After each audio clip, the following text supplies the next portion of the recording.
আমাকে দুনিয়ার মধ্যে সেই আল্লাহ রাব্বুল আলামিন নাযিল করেছেন যিনি এই পৃথিবী, চন্দ্র, সূর্য, গ্রহ, নক্ষত্র সৃষ্টি করেছেন। সুবহানাল্লাহ। কোরআনকে আমরা যেটা প্রশ্ন করব, যে ধরনের সওয়াল করব, প্রত্যেকটা প্রশ্নের জবাব, প্রত্যেকটা প্রশ্নের উত্তর কোরআন শরীফ দিতে পারে। কারণ কোরআন হচ্ছে এমন একটি কিতাব, এমন একটি গাইড বুক যেখানে পৃথিবীর সব কিছু রয়েছে।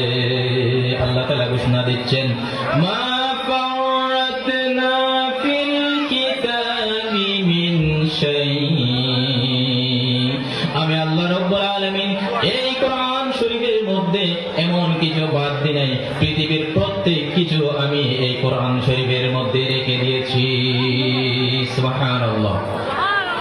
সম্মানিত উপস্থিতি, যদি আমরা আবার এই কোরআনকে প্রশ্ন করি, হে কোরআন, তুমি তো বলেছো তোমাকে আল্লাহ রাব্বুল আলামিন দুনিয়ার মধ্যে নাযিল করেছে, তুমি বলেছো এই পৃথিবীর মধ্যে আল্লাহ তোমাকে পাঠিয়েছে।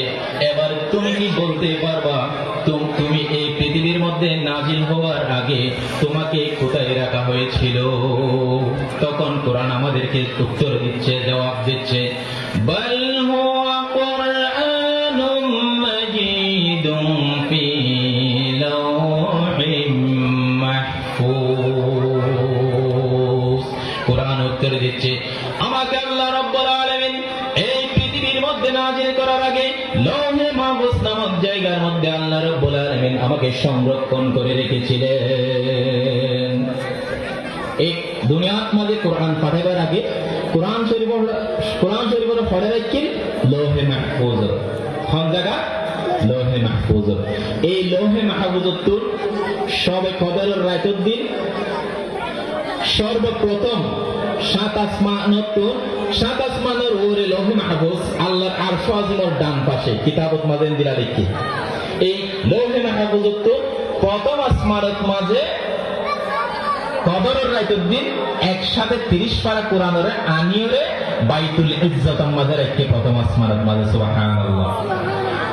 সম্মানিত উপস্থিতি, এরপরে রাসূল সাল্লাল্লাহু আলাইহি ওয়াসাল্লামের বয়স যখন 40 বছর হলো, দুনিয়ার মানুষ যখন অন্ধকারের মধ্যে ডুবে গিয়েছিল, তারা পবিত্র কাবা গৃহের মধ্যে 360টি মূর্তি স্থাপন করেছিল। ঠিক সেই সময় আল্লাহ রাব্বুল আলামিন প্রথম আসমান থেকে রাসূল সাল্লাল্লাহু আলাইহি ওয়াসাল্লামের উপরে সর্বপ্রথম কোরআন নাযিল শুরু করেছিলেন। কয় বছর বয়সে রাসূলের? 40 বছর বয়সে। সম্মানিত মুসল্লি, সম্মানিত উপস্থিতি, এবারে যদি আমরা কোরআনকে যেটা প্রশ্ন করব, কোরআন আমাদেরকে সেটা উত্তর দিতে পারবে। কোনো কিছু উত্তর না দিয়ে কোরআন শরীফ যাবে না।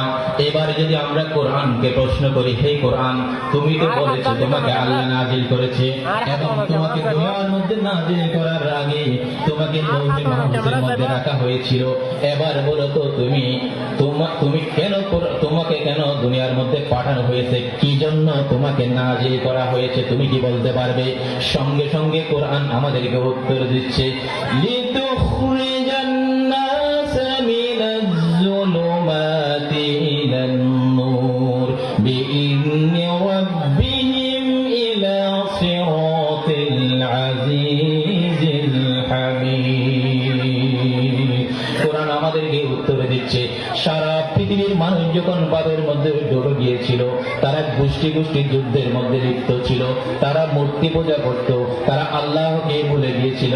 ঠিক সে সময় কোরআন দুনিয়ার মধ্যে নাযিল হয়ে মানব জাতিকে অন্ধকার থেকে আলোর পথে নিয়ে গিয়েছিল। সুবহানাল্লাহ। সম্মানিত উপস্থিতি, এই কিতাব লয়ে আর চিন্তা কেন করি? অথচ এই কিতাব যে আমরা পাই, ইয়ানুল্লাহ যে কত ভাগ্যবান। এই কিতাব, এই কোরআন শরীফ যে নবীর ওরে নাযিল হইয়ে হযরত মুহাম্মদ সাল্লাল্লাহু আলাইহি ওয়াসাল্লাম, এই সর্বশেষ নবী হযরত মুহাম্মদ সাল্লাল্লাহু আলাইহি ওয়াসাল্লামের উম্মতে বললা আগর নবী যারা আসছেন, কি তারা আল্লাহর কাছে দোয়া করেছিল, আল্লাহ আর নবী না বানাইও রে, শেষ নবীর উম্মতটা না বানাস, খুশি হইতাম আই। অথচ আমরা আল্লাহর কাছে দোয়া নগরী, ফরিয়াদ নগরী, আর সেই শেষ নবীর বান্দা হয়ে কিনা, উম্মতে হয়ে কিনা। সুবহানাল্লাহ। আর তো শুকরিয়া করেন দরকার, আর শেষ নবীর উম্মত এবং আরা কোরআন শরীফ কইরে ধর্মগ্রন্থ আরা পাই। ইবা জাহাতা ধর্মগ্রন্থ নয়, ইবা যদি মানুষের ওরে নাজিল নয়, অন্য কোনো জিনিসের ওরে নাজিল হইতো, সেই জিনিসও কোরআন আর বাক্য নিবাইত। আল্লাহ এই ঘোষণা করেন, لو أنزلنا هذا القرآن على جبل لرأيته خاشعا متصدعا من خشية الله وتلك الأمثال نضربها للناس لعلهم يتفكرون। আল্লাহ রাব্বুল আলামিন ঘোষণা দিচ্ছেন, যদি আমি মানুষের উপরে এই কোরআন নাজিল না করে, যদি আমি এই কোরআনকে পাহাড়ের উপরে নাজিল করতাম, তাহলে সেই পাহাড় আল্লাহর বইয়ে নিচু হয়ে যেত। আল্লাহর বইয়ে এই কোরআন নিয়ে, এই কোরআনের কথা, এই কোরআনের ভার সহ্য করতে না পারে, সেই পাহাড় ভেঙে চুরমার হয়ে যেত। সুবহানাল্লাহ। এটা এত ভারী জিনিস কোরআন, অথচ আরা এই কোরআন লয়ে চিন্তা না করি। এই কোরআন যখন আর নবীর ওরে 40 বছর বয়সত মাঝে নাজিল হইয়ে, ইবা এতজ্ঞ শুদ্ধ, এতজ্ঞ সহি কিতাব যে মক্কার কাফের কলে অবাক হয়ে তারা বিশ্ব প্রকাশ করিয়ে, তারা হয়ে দেখি ইবা আল্লাহর কিতাব ন, ইবা মুহাম্মদের বানানো কিতাব। মুহাম্মদ অনেকটা তো শিখিয়ে আয়ে কিতাব ইবা আরারে হদ দে। সম্মানিত উপস্থিতি, আল্লাহ রাব্বুল আলামিন যে কাফেররা বলেছিল এটা মুহাম্মদের বানানো কিতাব, এটা আল্লাহর কিতাব নয়, আল্লাহ রাব্বুল আলামিন সেই মক্কার কাফেরদেরকে, কুরাইশদেরকে চ্যালেঞ্জ ছুড়ে দিয়েছিলেন, বলেছিলেন এই কোরআনের প্রতি যদি তোমাদের বিশ্বাস না জন্মায়, তাহলে তোমরা সমগ্র পৃথিবীর মানুষ আর জিন জাতি মিলে শুধুমাত্র একটি সূরা নিজেরাই তোমরা তৈরি করে নিয়ে এসো। আল্লাহ চ্যালেঞ্জ ছুড়ে দিয়ে, তোমরা যদি এই কিতাবের প্রতি সন্দেহ করে দেয়, শুধুমাত্র সূরা, যত জিন্নাত আছে, যত মানুষ আছে, ইনসান জাতি ব্যাগ বুনে মিলিয়ে শুধুমাত্র সূরা তোমরা বানাইলে। আল্লাহ তাআলা ঘোষণা করেন, ওয়া ইন কুনতুম ফি রাইবিন মিম্মা নাযালনা আলা আবদিনা ফাতু বিসূরাতিন মিন মিথলি ওয়াদউ শুহাদাকুম মিন দুনিল্লাহি ইন কুনতুম সাদিকিন। আল্লাহ রাব্বুল আলামিন বলছেন, আমি আমার বান্দার প্রতি যে কোরআন শরীফ নাজিল করেছি, সেই কোরআনের প্রতি যদি তোমাদের বিন্দুমাত্র সন্দেহ থেকে থাকে, তাহলে তোমরা সমগ্র মানব জাতি আর জিন জাতি মিলে এই কোরআন শরীফের শুধুমাত্র একটি সূরার মতো একটি সূরা তোমরা নিজেরাই তৈরি করে নিয়ে এসো, যদি তোমরা সত্যবাদী হয়ে থাকো। পৃথিবীর বড় বড় বিজ্ঞানী, বড় বড় চিকিৎসক, বড় বড় দার্শনিকেরা এই কোরআন নিয়ে গবেষণা করেছে, এই কোরআন নিয়ে রিসার্চ করেছে, শেষ পর্যন্ত তারা স্বীকার করতে বাধ্য হয়েছিল, হাযা লাইসা কালামুল বাশার। তারা স্বীকার করতে বাধ্য হয়েছিল, this book is not composed by any man, it revealed from Allah. এই কোরআনটি কোন মানুষের বানানো কোন বই নয়, এটা আল্লাহর পক্ষ থেকে নাজিল করা হয়েছে। সুবহানাল্লাহ। সম্মানিত উপস্থিতি, এই কোরআনের প্রতিটি শব্দ, প্রতিটি লফজ, প্রতিটি কালিমা এত সুন্দর যে সমগ্র পৃথিবীর কবি সাহিত্যিকেরা চেষ্টা করেও এই কোরআনের মতো একটা সূরা তারা নিজেরা এইরকম সুন্দর কোরআন শরীফের মতো একটি বাক্য তৈরি করতে পারে নাই। রাসূল সাল্লাল্লাহু আলাইহি ওয়াসাল্লাম যখন কোরআন তেলাওয়াত করতেন তখন মক্কার কাফেরেরা আবু জেহেল আবু লাহাবেরা চুরি করে সেই পবিত্র কোরআন তেলাওয়াত শুনতেন, যদিও বা তারা ঈমান আনে নাই। তারা মনে মনে অবাক হয়ে যেত, এত সুন্দর তেলাওয়াত কোরআনের। তারা চুরি করে করে রাসূল সাল্লাল্লাহু আলাইহি ওয়াসাল্লামের কোরআন তেলাওয়াত শ্রবণ করত। সম্মানিত উপস্থিতি, মূলত আর সময় খুব কম। বড় বড় বক্তা ওলামারা ওয়াজ শোনাইব, কোরআন লইরে তারিফুল কোরআন, কোরআনের পরিচয় লইরে ওনারা রায় দুই একখান কথা হই। এই কোরআনরে শিক্ষা দিবল্লা বলি, কোরআনরে মানুষের মাঝে প্রচার প্রসার করিবল্লা বলি। অত্র এলাকার কৃতি সন্তান জনাব হযরতে মাওলানা মোহাম্মদ হোসেন সাহেব ইয়ত একটা সুন্দর দিনের আলো, দিনের মশাল গড়ে তুললে খালেদ বিন ওয়ালিদ আল ইসলামিয়া মাদ্রাসা।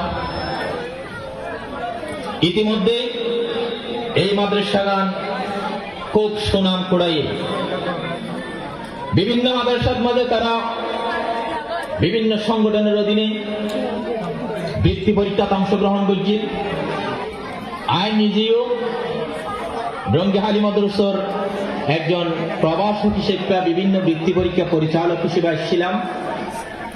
আই দেখি এই মাদ্রাসার ছাত্র ছাত্রী সকল ট্যালেন্ট ফুলে বৃত্তি ভাই, বৃত্তি জিনিসটা কি অনেকের হাতে হয়তো বা স্পষ্ট ন। বৃত্তি হইলে কি পুরা উপজেলার মাঝে টেকনাফত মাঝে যেদিন শিক্ষা প্রতিষ্ঠান আছে ইনত বাসায় গড়িয়রে কিছু বালা বালা সন্ন্যাত বালা দে এলামত বালা দে এন দিলে কিছু পয়েন্ট পরীক্ষা এমতাহানের মাধ্যমে বাছাই করছি।